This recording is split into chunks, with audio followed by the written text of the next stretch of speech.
Yung mga kalibre, good morning. So nandito tayo sa bubong. So mag-isa lang tayo dito. So mayroon tayong ginagawa dito. Gagawin pa lang na kulin. Ayan ang outdoor nyo. Kulin at umuulan ngayon.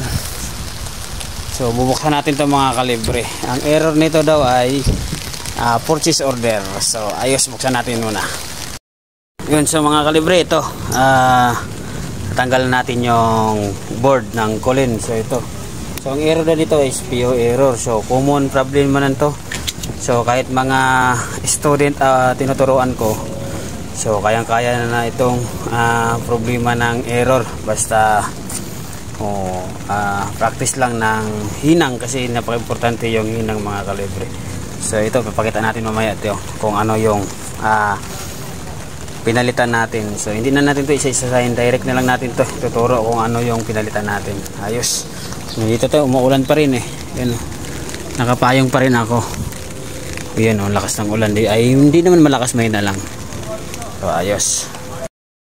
So yan mga kalibre. So ito yung pinalitan natin. Ayan, so ayan, naging sobrang liit lang talaga yan mga kalibre. Ayan, 101. So ayan siya, dito pinalitan natin, malapit siya sa IPM IC. So ayos, testing natin. Ayan, ayan so testing natin mga kalibre. Mga kalibre, ito na yung PO error natin na ni-repair natin. So ito, dami kong stock na SMD resistor mga kalibre. Tingnan natin yung mga SMD natin. Ayan dami yan. Wala na laman ito. Yan yan, mga SMD ko yan. Dami ko na nabawas dito yan. So marami tayong mabibili ng ganito mga SMD mga kalibre. So ito ngayon, ina-observe na lang natin to. Yan, gumagana na to. Yan, gana na siya mga kalibre.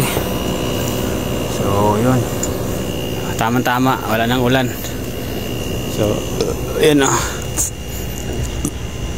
ako lang mag-isa kasi yung mga kasama ko nasa mag-install sila. So ayos mga kalibre, observe na lang. So ito lang So hindi parts yung binabayaran mga kalibre ha, kundi yung talent ang binabayaran, hindi yung ganito kaliit na parts ang problema.